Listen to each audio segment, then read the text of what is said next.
আলাইকুম রহমতুল্লাহ বরকাত। ওয়ালাইকুম আসসালাম রহমতুল্লাহ বরকাত। আমার প্রশ্ন হচ্ছে, আমার কাছ থেকে এক হিন্দু ভাই টাকা পাবে, কিন্তু তার বর্তমান অবস্থা আমার জানা নেই। তার কাছে টাকাটা পৌঁছানোর মতো কোনো পথ নেই।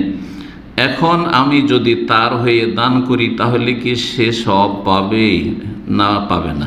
কারণ সে হিন্দু। এখন আমার করণীয় কি?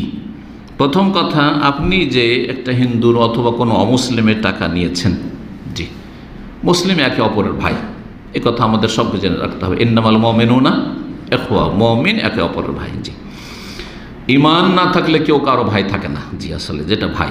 জি, তো টাকা আপনি নিয়েছিলেন অথবা সে আপনার কাছে কাজ করেছে আর টাকাটা দেওয়ার সময় ছিল, দিতে পারতেন কিন্তু আপনি অবহেলা করেছেন, তাহলে অবশ্যই গুনাহগার আপনি। যখন তাকে পাচ্ছিলেন, হাতের নাগালে ছিল, দিতে পারতেন, তখন দেননি, অবহেলা করেছেন, অবশ্যই আপনি গুনাহগার। এর জন্য তওবা করতে হবে, অনুতপ্ত হইতে হবে এবং আপনি আসামির কড়গড়ে পৌঁছিবেন যদি আল্লাহ মাফ না করেন। জি, আর তারপরে এখন পাচ্ছেন না, উচিত ছিল আপনাদের যখন টাকা পয়সার লেনদেন আছে তাদের যোগাযোগ নম্বর রাখা অথবা অ্যাকাউন্ট রাখা। যোগাযোগ আজকাল খুব সহজ, অসুবিধা নেই, অ্যাকাউন্ট নাম্বার রাখলেও হয়, তারপরে টেলিফোন নাম্বার রাখলেও হয়, এসব করতে পারেন। এগুলোতে অবহেলা থাকলেও গুনাহগার।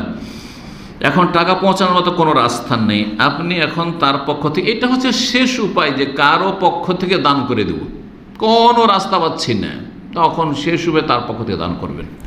মুসলিম হইলে তার পক্ষ থেকে দান করলে দুনিয়াতেও পাবে তার বদলা, আর আখেরাতেও পাবে ইনশাআল্লাহ। কিন্তু অমুসলিম হইলে আখেরাতে পাবে না, অমুসলিমে মারা গেলে, কিন্তু দুনিয়াতে পাবে। সুতরাং অমুসলিমের পক্ষ থেকেও দান করে দেন আপনি। ওতে হবে কি, আপনার দানের কারণে সে সুস্থ থাকবে, তার রুজিতে বরকত হবে।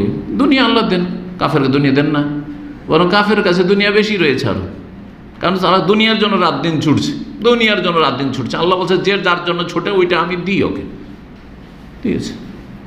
আল্লাহ অনেক সময় পরীক্ষা করেন, পাপীকে বেশি দিয়ে আল্লাহ তাকে আরও পাপী বানাতে চান, এটা হয়ে থাকে। আর ভালো মানুষকে অনেক সময় দেন না, কারণ একে দিলে খারাপ হয়ে যাবে। অধিকাংশ লোক বেশি পয়সার কারণে খারাপ, অল্প কিছু মানুষ আছে বেশি অভাবের কারণে খারাপ, কিন্তু অধিকাংশ মানুষ বেশি পয়সার কারণে খারাপ, বেশি সুখী হওয়ার কারণে খারাপ। সুখ দিয়ে আল্লাহ পরীক্ষা করেন, আর দুঃখ কষ্ট দিয়ে আর আর্থিক সংকট দিয়ে পরীক্ষা করেন। কিন্তু আর্থিক সংকট দিয়ে পরীক্ষা করলে অল্প লোক ফেল করে, আর আর্থিক সচ্ছলতা দিয়ে যদি আল্লাহ পরীক্ষা করেন তাতে অধিকাংশ লোক সচ্ছলতার কারণে ফেল করে। জি, অধিকাংশ ফেল করে। বড় ফিতনা ধন সম্পদ আর দুনিয়ার ভোগ বিলাসের সামগ্রী আর নেতৃত্বগুলো বড় ফিতনা।